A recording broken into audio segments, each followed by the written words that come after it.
Hello everyone, welcome back to Ninja Prep. This is Kapil Goyal, your educator, mentor for PG Physics. तो EMT के जो practice questions हम solve कर रहे हैं उसका एक लेक्चर ऑलरेडी हो चुका है और ये है लेक्चर नंबर 2।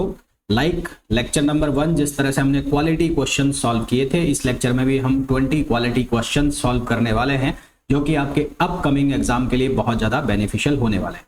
इन क्वेश्चंस का आपको एक फ़ायदा और भी है कि इन क्वेश्चंस में जो डिटेल्स एक्सप्लेनेशन मैं आपको कराता हूं वो कराने से आपका एक तो क्वेश्चन क्लियर हो रहा है, साथ ही साथ आपका जो उसका थ्योरेटिकल बैकग्राउंड है या जो कंसेप्चुअल बैकग्राउंड है उस क्वेश्चन का वो भी आपका क्लियर हो जाता है। ऐसा करने से आपका जो थ्योरी वाला पार्ट है वो भी स्ट्रांग होता है और साथ ही साथ आपकी जो न्यूमेरिकल एबिलिटी है वो भी इंक्रीज होती है। तो चलिए स्टार्ट करते हैं इस लेक्चर को। तो सबसे पहला जो क्वेश्चन हमें स्क्रीन पर शो हो रहा है उस क्वेश्चन में हमें बुलाया the unit of under root L C is. Unit of under root L C is ये हमें बताना है। देखो बहुत ही सिंपल सा क्वेश्चन है कि हमें ये पता है कि रेजोनेंस की कंडीशन में जो XL है, XL मतलब रिएक्टेंस इन इंडक्टर, तो XL और XC को हम आपस में इक्वल करते हैं। तो यहां पर हम बराबर करते हैं omega L upon omega C को। इसको हम फर्दर सिंप्लीफाई करते हैं तो हमारे पास निकलता है omega square equals to 1 upon LC। अब ओमेगा की वैल्यू हो गई 1 अपॉन अंडर रूट LC। ओमेगा हमें बहुत अच्छे से पता है ये 2 पाई f होता है, यानी कि फ्रीक्वेंसी के बराबर होता है। इसको हम लिख सकते हैं 2 पाई f, यहाँ मैं चेंज करके लिख रहा हूँ तो 1 अपॉन LC हो गया। तो f की वैल्यू आ जाती है, f की वैल्यू कितनी आ जाती है 1 upon 2 pi under root LC। ये फ्रिक्वेंसी के फॉर्म में आती है। ठीक है, किसके फॉर्म में आई? फ्रिक्वेंसी के फॉर्म में आई। अब हमें यहाँ पर ये पूछा है कि अंडर रूट LC की वैल्यू क्या हो। अंडर रूट LC जो है वो रेसिप्रोकल हो जाएगा इसका, है ना भाई। फ्रिक्वेंसी जो है उसकी यूनिट हर्ट्ज, तो LC सिर्फ LC जो है अंडर रूट LC वो प्रोपोर्शनल हो जाएगा 1 अपॉन f। 1 अपॉन f यानी कि फ्रिक्वेंसी का जो रेसिप्रोकल होता है वो क्या होता है? टाइम। और टाइम की जो यूनिट होती है क्या होती है? सेकंड। तो इसलिए इसका जो आंसर है वो क्या आ जाएगा? D आ जाएगा। ठीक है, बहुत ही सिंपल सा क्वेश्चन था, मुझे नहीं लगता इसमें आपको कोई इतना ज्यादा डाउट हुआ भी होगा। नेक्स्ट क्वेश्चन पर चलते हैं। नेक्स्ट क्वेश्चन के अंदर हमें बोला है an atom is placed in uniform magnetic field B, the change of magnetic moment corresponding to orbital motion is given by. Magnetic moment के अंदर क्या चेंज होता है ये हमें बताना है। हालांकि ये लार्मोर फ्रीक्वेंसी का क्वेश्चन है, आप लोगों को इसका डायरेक्ट आंसर याद है तो बहुत ही अच्छी बात है, अदरवाइज मैं आपको करके बता देता हूँ करना कैसे है। भाई मैग्नेटिक डायपोल मोमेंट, जो मैग्नेटिक मोमेंट है उसकी वैल्यू हम जानते हैं किससे लिखते हैं? म्यू से, और म्यू किसके इक्वल होता है? I/A। फिर हम ये जानते हैं कि एक सर्किल में जब चक्कर लग रहा है तो टाइम पीरियड उसका हम निकालेंगे तो वो किसके बराबर होगा? 2 पाई r अपॉन वेलोसिटी। तो यहां से हम किसकी वैल्यू निकाल लेते हैं? I की। I बराबर क्या होगा? Q into T. तो I की हम वैल्यू निकाल लेते हैं। Q क्या हो जाएगा? चार्ज को यहाँ ले लिया मैंने E, और टाइम पीरियड की जब मैं वैल्यू रखूंगा तो T अपॉन टी, सॉरी, तो ये हो जाएगा EV इंटू 2 पाई r। ये I की वैल्यू हो गई। अब इस वैल्यू को मैंने यहाँ रखूंगा जब, तो यहाँ मेरे पास किसकी वैल्यू आ जाएगी? Mu that is stands for magnetic moment. इसकी वैल्यू कितनी आ जाएगी? ये वैल्यू आएगी EV अपॉन 2 पाई r। देन ए का मतलब क्या होता है? एरिया ऑफ क्रॉस सेक्शन, और क्रॉस सेक्शन एरिया क्या है? सर्किल है, तो क्या हो जाएगा? पाई r स्क्वायर।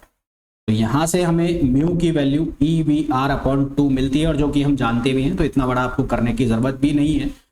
आपकी नॉलेज के लिए अगर आप लोगों को नहीं पता है तो मैंने बता दिया कि मैग्नेटिक मोमेंट जो है एक सर्किल के अंदर एक जो इलेक्ट्रॉन है यदि एक न्यूक्लियस के चारों तरफ चक्कर मार रहा है तो उसके लिए जो मैग्नेटिक मोमेंट है उसकी वैल्यू ये आती है। अब मेरे को क्या करना है? मैं इसको डिफरेंशिएट कर दूंगा, इसको डिफरेंशिएट कर दूंगा पार्शली, तो इसको मैं डी म्यू भी लिख सकता हूं, पर मैं डी म्यू ना लिखकर मैं इसको डेल्टा म्यू लिखूंगा। क्या लिखूंगा? Delta mu. तो डेल्टा म्यू किसके बराबर हो जाएगा? ER, और यहाँ जो वेरिएबल है वो वेलोसिटी है, तो वेलोसिटी को लिख दिया मैंने DV डेल V अपॉन 2, क्योंकि ऑर्बिटल मोमेंटम में चेंज ही जब होगा जब उसकी एंगुलर मोमेंट वेलोसिटी जो है वो क्या होगी? चेंज होगी। ER del V upon 2।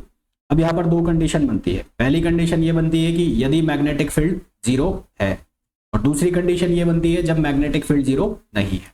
तो वो दोनों कंडीशन के लिए हम बात कर लेते हैं। पहला condition, if magnetic field is 0, magnetic field को हम B से लिखते हैं तो B इक्वल्स टू 0। कोई भी चीज सर्किल में अगर मोशन कर रही है तो उसके ऊपर एक सेंट्रीपिटल फोर्स लगेगा जिसकी वैल्यू होती है mv स्क्वायर अपॉन r।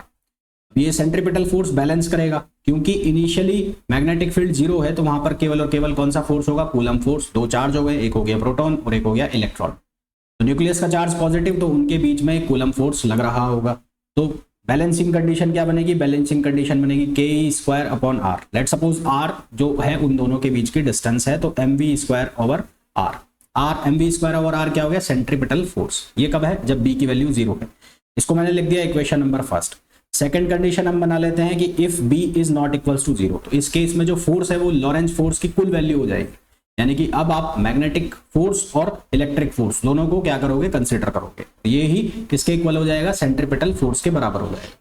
अब क्या बनेगा, ये के e square over r square और plus q v B. Q v B की जगह आप क्या लिख दोगे, ई वी बी ना। आप क्या लिखोगे, ई वी बी, और ये किसके बराबर हो गया, m v dash square upon r. M v dash क्यों, क्योंकि अब वेलोसिटी क्या हो रही है, चेंज हो रही है। अब मैं क्या करूंगा, सेकंड में से 1 को माइनस कर दूंगा, सेकंड माइनस 1। तो यहां पर मैंने सेकंड इक्वेशन में से फर्स्ट को माइनस कर दिया, तो ये क्या बन गया, ये बन गया एम ओवर आर। ये क्या बन गया, v prime square minus v square. तो ये किसके बराबर हो गया, e v prime B, e v prime B. अब ये a square minus b square का फॉर्मूला बन गया a plus b, a minus b. तो मैंने इसको ऐसे ही लिख लिया, क्या बन गया, m upon r v prime plus v, और ये क्या हो गया, वी प्राइम माइनस वी, और equals to e v prime B. ठीक है, ई वी प्राइम बी।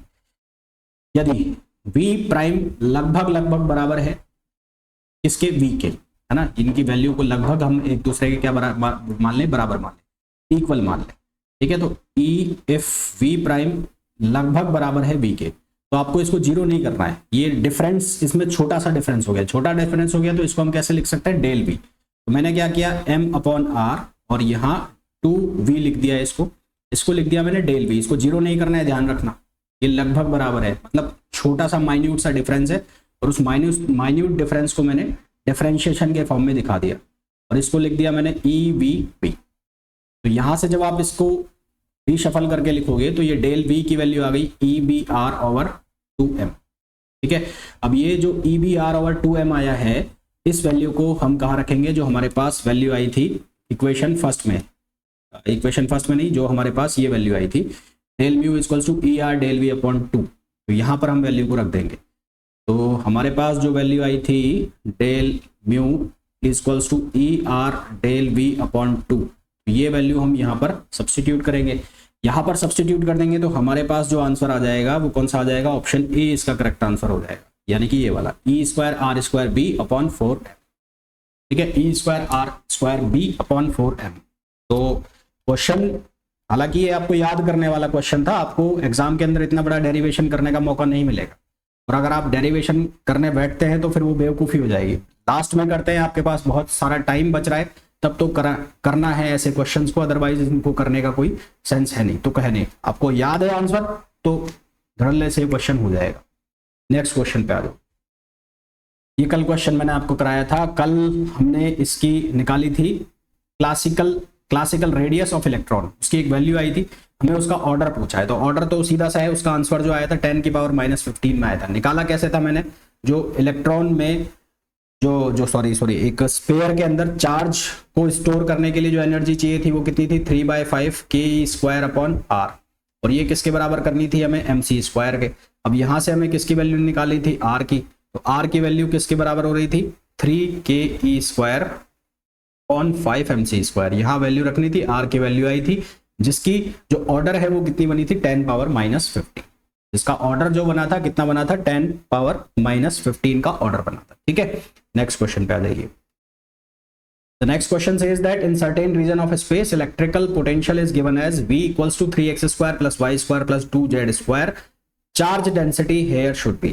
तो यहाँ पर तो आपको इक्वेशन लगानी है, कौन सी इक्वेशन लगानी है, पॉइजन इक्वेशन। तो पॉइजन इक्वेशन का यूज करोगे डेल स्क्वायर फाई या डेल स्क्वायर वी भी लिख सकते हो, equals to minus rho over epsilon naught, minus rho over epsilon naught. ठीक है, तो रो की वैल्यू किसके बराबर हो गई, रो की value minus epsilon naught del square और v। मैंने कहा फाई की जगह आप क्या लिख सकते हो, v भी लिख सकते हो। तो आपको इसको डबल डिफरेंशिएशन कर देना है, तो माइनस एप्सिलॉन नॉट को तो बाहर लिखा रहने दो, ये हो जाएगा del square upon del x square, ये हो जाएगा del square upon del y square, ये हो जाएगा del square upon del z square, और ये बाकी का जो है वेलोसिटी का ये कितना हो जाएगा, 3x square plus y square plus 2z square, ये वैल्यू हो जाएगी। जब इसको आप सॉल्व करोगे तो आंसर आएगा कितना, -12 एप्सिलॉन नॉट। ये एप्सिलॉन नॉट है भैया ना, -12 एप्सिलॉन नॉट। बहुत ही आसानी के साथ इसको आप सॉल्व कर सकते हैं। आप चाहो तो इसको गाउस का जो डिफरेंशियल लॉ है उससे भी सॉल्व करो। पहले उससे आपको चार्ज डेंसिटी निकालनी पड़ेगी, उस चार्ज डेंसिटी की वैल्यू फिर आप लाके यहां रखोगे तो बात तो वही पड़ेगी। नेक्स्ट क्वेश्चन पे आ जाओ। This question says that magnetic field at a certain point is given as follow. Magnetic field की वैल्यू दी है हमें, और वो मैग्नेटिक फील्ड जो हमें दिया है उसकी वैल्यू है x + 3y i cap plus y - 2z j cap plus x - bz k cap. तो हमें magnetic field at a certain point is given as follows. तो हमें b की वैल्यू बतानी है। यहाँ पे क्वेश्चन पूरा लिखो, find out the value of b। Find out the value of b। Magnetic field at a certain point in a solenoid, इसको पूरा लिखो, in a solenoid given as follows, find out value of b, find out value of b। अब ये मैंने क्यों लिखा है, इसका मतलब ये है कि जब भी आपको सोलेनॉइड बोला जाएगा तो सोलेनॉइड के अंदर जो मैग्नेटिक फील्ड का डाइवर्जेंस है वो हमेशा क्या होगा, 0। ठीक है, तो फॉर सोलेनॉइड, सोलेनॉइड के केस में डाइवर्जेंस ऑफ बी क्या हो जाएगा, 0। डाइवर्जेंस का मतलब क्या हो गया, d/dx i cap plus d/dy j cap plus d/dz k cap, और इसका करा देना है आपको डॉट प्रोडक्ट। डॉट प्रोडक्ट किसके साथ करा देना है, इसके साथ। तो x + 3y ये बन गया i कैप प्लस ये हो गया y - 2z j cap plus ये हो गया x - bz और k कैप, और ये किसके बराबर करना है, 0। तो इसको इंडिविजुअली डिफरेंशिएट कर दो। डिफरेंशिएट करोगे तो क्या बनेगा, 1 + 1 - b = 0। तो यहां से b की वैल्यू आ जाएगी 2। हमारे पास जो करेक्ट आंसर आ जाएगा वो क्या आ जाएगा, 2। डिफरेंशिएट करना तो आता होगा मेरे हिसाब से, उसमें ऐसे कोई समस्या नहीं होनी चाहिए। नेक्स्ट क्वेश्चन पे आओ। Diamagnetism in a matter, diamagnetism in matter is due to. Diamagnetism किसकी वजह से होता है, डायमैग्नेटिज्म जब एक जो पार्टिकल है उसकी जो orbital angular velocity, orbital motion जब उसके चेंज होते हैं, तो ऑर्बिटल मोशन चेंज होने से उसके अंदर एक परमानेंट डाइपोल मोमेंट आ जाता है। वो परमानेंट डाइपोल मोमेंट की वजह से मैटर के अंदर एक बिहेवियर आ जाता है जिसको कहते हैं डायमैग्नेटिज्म, है ना। तो ऑर्बिटल जायरोमैग्नेटिक मोशन, इसका सही ऑप्शन कौन सा हो जाएगा, orbital gyromagnetic motion. Next question पे आइए। Poisson equation for magnetic vector potential is, magnetic vector potential A के लिए पॉइजन इक्वेशन क्या हुई। जिस तरह से आप इलेक्ट्रिक फील्ड में इक्वेशन लिखते हैं, इलेक्ट्रिक फील्ड के केस में जो वेक्टर पोटेंशियल नहीं होता वहां पे स्केलर पोटेंशियल होता है, और वहां पर इक्वेशन लिखते हैं del² phi = -ρ/ε0, और एक इक्वेशन लिखते हैं del² phi = 0। तो ये तो होती है लैप्लास इक्वेशन, ये होती है पॉइजन इक्वेशन। उसी तरह से मैग्नेटिक फील्ड के केस में ये इक्वेशन होती है del² A = -μ0j, del² A = -μ0j, ये होती है पॉइजन इक्वेशन। इसी तरह से यहाँ लैप्लास इक्वेशन क्या बनेगी, del² A = क्या हो जाए, 0, और वो कब होगा, जब j की वैल्यू क्या हो जाएगी, 0। तो ये तो बनेगी कौन सी, लैप्लास इक्वेशन, ये बनेगी लैप्लास इक्वेशन, और ये ऊपर वाली जो बनी है ये कौन सी बनी है, पॉइजन इक्वेशन। ये किस केस में है, मैग्नेटिक फील्ड के केस में। तो ऑप्शन कौन सा करेक्ट हो जाएगा, ए ऑप्शन करेक्ट हो जाएगा। नेक्स्ट क्वेश्चन के अंदर हमें पूछा है electric field of a plane electromagnetic wave in vacuum is represented by following equation. Ex की वैल्यू 0 दे रखी है, Ey की वैल्यू हमें गिवन है, सर्टेन वैल्यू गिवन है, Ez की वैल्यू 0 है। Wavelength of the electromagnetic wave is, हमें क्या बताना है, हमें बतानी है वेवलेंथ। वेवलेंथ कैसे बताएं, सबसे पहले ये जो पूरी क्वांटिटी है इसको उठाओ आप, इसको मैं अंदर मल्टीप्लाई कर रहा हूं, तो अंदर मल्टीप्लाई करोगे तो Ey की एग्जैक्ट वैल्यू जो आपको दिखाई देगी वो ये दिखाई देगी 0.5, और ये कॉस से मल्टीप्लाई हो गया 0.5 कॉस, ये क्या बनेगा 2π × 10⁸ t माइनस 2π × 10⁸ और x/c, ये वैल्यू बन गई। अब ये जो वैल्यू होती है ये होती है ओमेगा टी, ये किसके बराबर होता है, ओमेगा टी। इन दोनों को आपस में कंपेयर करो, कंपेयर करोगे तो ओमेगा की वैल्यू कितनी आ गई, 2π × 10⁸, 2π × 10⁸। फिर ओमेगा और किसके बराबर होता है, ओमेगा बराबर होता है 2πf। हमने ये पढ़ा है कि जो सी है, सी बोले तो वेलोसिटी, वेलोसिटी बराबर होता है f लैम्डा, f बराबर हो जाएगा v/λ। क्योंकि ये इलेक्ट्रोमैग्नेटिक वेव है तो इसकी स्पीड लाइट की स्पीड होगी, तो हम इसको लिख सकते हैं 2πc/λ, 2πc/λ। ठीक है, हम इसकी वैल्यू को ये लिख सकते हैं यहां से। तो ओमेगा जो है ये बराबर हो गया 2πc/λ इक्वल्स टू 2π इंटू 10⁸। ये वैल्यू किसके बराबर हो गई? 2π इंटू 10⁸। ठीक है, तो यहां से क्या होगा, 2π से 2π कैंसिल। c की वैल्यू कितनी लिखेंगे हम? 3 इंटू 10⁸।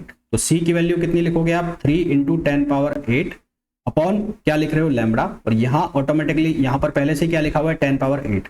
10⁸ से 10⁸ कैंसिल आउट हो गया, तो लैम्बडा की जो वैल्यू आ गई वो कितनी आ गई? 3 मीटर। तो हमारे पास जो करेक्ट आंसर आ गया इसका कितना आ गया? 3 मीटर्स, यानी कि ऑप्शन डी। नेक्स्ट क्वेश्चन पे आइए।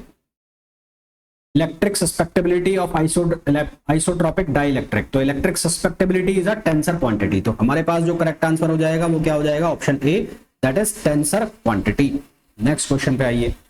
Displacement current density is, displacement current density जो है जे डी से जिसको हम लिखते हैं वो बराबर होता है epsilon naught del E over del T, epsilon naught del E over del T. तो यहां साफ दिख रहा है change of electric field with time, वो किसके बराबर है? Displacement current density, that is option A. Next question पे आइए।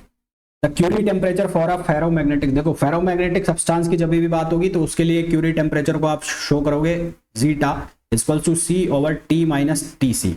ये किसके लिए? फेरोमैग्नेटिक के लिए। ये किसके लिए? फेरोमैग्नेटिक के लिए। जब भी पैरामैग्नेटिक की बात होगी तो उसके लिए लिखोगे आप X zeta equal to C over T. ये किसके लिए है? पैरामैग्नेटिक के लिए। तो हमें किसका पूछा है? हमें पूछा है फेरोमैग्नेटिक का, फेरोमैग्नेटिक के लिए लिखा। अब हमें सस्पेक्टेबिलिटी की वैल्यू दी है, सस्पेक्टेबिलिटी की वैल्यू कितनी दी है? 0.6, तो मैंने लिखा 0.6। सी की वैल्यू में निकालनी, किस टेम्परेचर पर दी है? 450, तो यहां लिख दिया मैंने 450। टी सी की वैल्यू में कितनी रखी है? 300, तो मैंने इसको लिख दिया 300। तो सी की वैल्यू कितनी आ गई? 0.6 और ये मल्टीप्लाई बाय 150। इसको हमने सॉल्व किया तो हमारे पास आंसर आ गया 90K which is option B. तो हमारे पास जो करेक्ट आंसर हो गया इसका 90K। 90K का मतलब है 90 केल्विन, 90,000 नहीं, 90 kelvin. Question number 12। Question number 12 पे आते हैं। क्वेश्चन नंबर 12 में बोला है due to quadrupole electric potential V varies. देखो तीन होते हैं, एक होता है डाइपोल, एक होता है मोनोपोल और एक होता है क्वाड्रिपोल। तो मोनोपोल को पहले मैं बताऊं, फिर मैं बताता हूं आपको डाइपोल को, और फिर आपको बताता हूं क्वाड्रिपोल। क्वाड्रिपोल, मोनोपोल का मतलब है समेशन ऑफ चार्ज, डाइपोल का मतलब है चार्ज इनटू उनके बीच के डिस्टेंस, और क्वाड्रिपोल का मतलब है चार्ज इनटू एरिया। तो मोनोपोल के केस में जो पोटेंशियल है, मोनोपोल के केस में पोटेंशियल प्रोपोर्शनल होता है 1/r के, और जो इलेक्ट्रिक फील्ड है वो प्रोपोर्शनल होता है 1/r²। डाइपोल के केस में जो पोटेंशियल है वो प्रोपोर्शनल होता है 1/r², इलेक्ट्रिक फील्ड है वो प्रोपोर्शनल होता है 1/r³। क्वाड्रिपोल के केस में जो पोटेंशियल है वो प्रोपोर्शनल होता है 1/r³, 1/r³, और जो इलेक्ट्रिक फील्ड है वो प्रोपोर्शनल होता है 1/r⁴।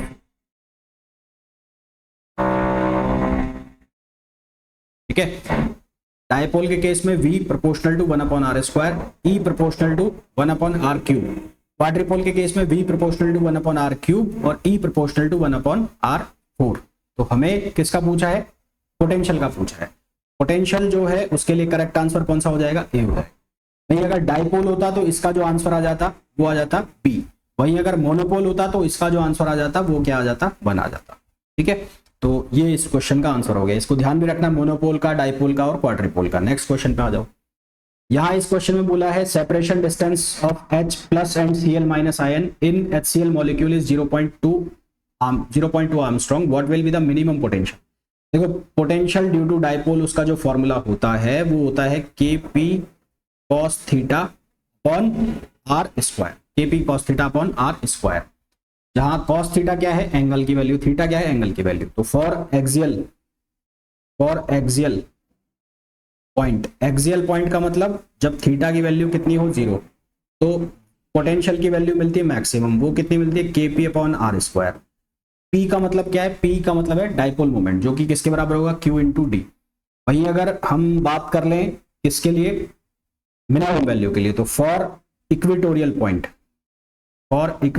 पॉइंट इक्वेटोरियल पॉइंट का मतलब हो गया कि जो थीटा की वैल्यू है 90 डिग्री हो जाए, तो उस केस में जो पोटेंशियल है वो मिनिमम हो जाएगा, और मिनिमम वैल्यू कितनी हो गई, 0, क्योंकि कॉस 90 डिग्री की वैल्यू क्या हो जाती है, 0, तो पोटेंशियल क्या हो जाएगा, मिनिमम। तो हमें यही पूछा है कि मिनिमम पोटेंशियल बताओ, तो मिनिमम पोटेंशियल बताना है, तो मिनिमम पोटेंशियल कितना हो गया, 0 हो गया, है ना। तो करेक्ट आंसर क्या आ गया, 0 आ गया। Relation between displacement vector, electric field and electric susceptibility, ये हमें बताना है। हम ये बहुत अच्छे तरीके से जानते हैं कि जो इलेक्ट्रिक डिस्प्लेसमेंट वेक्टर है T, वो बराबर होता है epsilon naught E plus P। P stands for polarization. इसका मतलब क्या है, पोलराइजेशन। अब पोलराइजेशन के लिए हम एक फॉर्मूला जानते हैं। हम क्या फॉर्मूला जानते हैं कि P इक्वल्स टू होता है एप्सिलॉन नॉट जीटा, जीटा बोले तो सस्पेक्टेबिलिटी और E। इन दोनों इक्वेशंस को जब हम यूज करेंगे तो हम लिख सकते हैं epsilon naught E plus epsilon not zeta और E। तो यहां से हमें कॉमन मिल रहा है, कॉमन क्या मिल रहा है, एप्सिलॉन नॉट, ब्रैकेट में क्या रह गया, ब्रैकेट में रह गया 1 प्लस जीटा और यहां रह गया E। तो हमारे पास जो करेक्ट आंसर आ गया वो क्या आ गया, बी आ गया। B option is the correct answer. Next question पे आइए। द मैग्नेटिक सस्पेक्टेबिलिटी, मैं आपको पीछे अभी बता के आया हूं जस्ट थोड़ी देर पहले। मैग्नेटिक सस्पेक्टेबिलिटी पैरामैग्नेटिक मटेरियल के लिए होती है, इनवर्सली प्रोपोर्शनल होती है टेम्परेचर के। वहीं अगर फेरोमैग्नेटिक मटेरियल होता तो ये वाली जो है ये किसके लिए, फेरोमैग्नेटिक के लिए। तो ये आंसर आप किसके लिए लिखते, फेरोमैग्नेटिक के केस में लिखते। आपको पूछ रहा है पैरामैग्नेटिक, तो ये पैरामैग्नेटिक का आंसर हो गया। Question number 16। क्वेश्चन नंबर 16 में पूछा है circular loop of radius r carrying current I, then magnetic field at distance z from its centre. तो ये फॉर्मूला आपको याद होना चाहिए। इसका फॉर्मूला क्या होता है, इसका फॉर्मूला होता है mu naught I r square upon 2r square plus Z square power 3/2। Option check करो, ऑप्शन सी इसका करेक्ट आंसर आ जाएगा। The unit of magnetic flux, unit of magnetic flux होती है weber. Differential form of Maxwell modification of Ampere's law, इनमें से differential form कौन सा है, मैक्सवेल मॉडिफिकेशन एम्पियर्स लॉ का। तो ऑप्शन तो आएगा इसका बी। अब आता कैसे वो मैं बता देता हूं। इंटीग्रल मल्टीपल जो होता है, इंटीग्रल जो लाइन इंटीग्रेशन होता है किसका, मैग्नेटिक इंडक्शन का, H डॉट dl, ये किसके बराबर है, I के बराबर, है ना। तो और I जो है वो किसके बराबर होता है, integration of J dot ds। तो मैं यहाँ I की वैल्यू सब्स्टिट्यूट कर दूं तो ये बन जाएगा H डॉट dl और ये बन जाएगा J डॉट ds। अब हम यूज करेंगे किसका, हम यूज करेंगे स्टोक्स थ्योरम का। स्टोक्स थ्योरम का यूज करेंगे तो H डॉट dl को हम लिख सकते हैं curl of H into ds। तो मैं स्टोक्स थ्योरम का अगर यूज करूं, स्टोक्स थ्योरम, वहां से मैंने चेंज कर दिया, मैंने इसको लिख दिया curl of H, curl of H और ये ds हो गया, और यहां मैंने लिखा रहने दिया J ds। तो अब ये इक्वेशन मेरे को क्या बन के आ रही है, curl of H equals to क्या हो गया, J हो गया। J टोटल चार्ज डेंसिटी है जो कि बराबर होगी किस किस के, वो फ्री चार्ज डेंसिटी और कौन सी, जो बाउंड चार्ज डेंसिटी है B, bound charge density B, ठीक है, B हो गया। तो यहां से अब जो बाउंड चार्ज डेंसिटी है उसकी वैल्यू मैं लिख दूंगा JF, और इसको मैंने लिख दिया del D over del T। हमारे पास कौन सा ऑप्शन आ गया, ऑप्शन बी इसके लिए करेक्ट आंसर होगा। नेक्स्ट क्वेश्चन पे आइए। Direction of energy flux of electromagnetic wave. तो इलेक्ट्रोमैग्नेटिक वेव के लिए एनर्जी फ्लक्स की जो डायरेक्शन होती है वो होती है perpendicular to E cross B। तो सही ऑप्शन कौन सा आ जाएगा, ए आ जाएगा। Next question, volume element in spherical coordinate will be. Spherical coordinate के अंदर हमारे पास तीन तरह के कोऑर्डिनेट चलते हैं, तो तीन लाइन एलिमेंट आते हैं, एक आता है DL1, एक आता है DL2 और एक आता है DL3। DL1 की जो वैल्यू है, DL1 की वैल्यू वो कितनी होती है, dr r कैप। DL2 की जो वैल्यू होती है वो कितनी होती है, DL2 की वैल्यू r d theta theta cap, और DL3 की वैल्यू होती है r sine phi, r sine theta, sorry r sine theta d phi, r sine theta और d फाई, d फाई ये है d phi, r sine theta और d फाई और फाई कैप। वॉल्यूम तीन एलिमेंट से मिलकर बनेगा, तो ये बन जाएगा DL1, DL2 और DL3। तो ये कौन सा बन जाएगा, ये ऑप्शन हो जाएगा बी। इसके लिए जो करेक्ट आंसर आ जाएगा वो कौन सा आ जाएगा, ऑप्शन बी। नेक्स्ट क्वेश्चन पे आइए। वेलोसिटी ऑफ इलेक्ट्रोमैग्नेटिक वेव, ये तो बहुत ही सिंपल सा क्वेश्चन है। V प्रोपोर्शनल टू क्या हो जाएगा, V equals to under root epsilon naught mu. Epsilon naught मतलब परमिटिविटी और म्यू मतलब परमिएबिलिटी, है ना, मैग्नेटिक परमेबिलिटी, और एप्सिलॉन का मतलब हो जाएगा परमिटिविटी। सी ऑप्शन आ गया। ई अपॉन एम, यहाँ पर आपको सिर्फ वैल्यू रखनी है, तो ई की वैल्यू रखोगे आप 1.6 इंटू 10 पावर -19। प्रोटॉन के लिए पूछ रहा है तो वैल्यू 1.67 इंटू 10 पावर -27। सॉल्व करोगे आंसर आ जाएगा 0.958 इंटू 10 पावर 8, यानी कि ऑप्शन बी। तो ऑप्शन बी इसके लिए करेक्ट आंसर हो गया। In series RCR circuit resonance की कंडीशन में क्या होगा, शुरू में मैंने बताया था XL इक्वल्स टू XC, तो सही ऑप्शन कौन सा आ जाएगा, सी ऑप्शन आ जाएगा, यानी कि जो XL है यानी कि रिएक्टेंस ड्यू टू इंडक्टेंस बराबर हो जाएगा रिएक्टेंस ड्यू टू कैपेसिटेंस।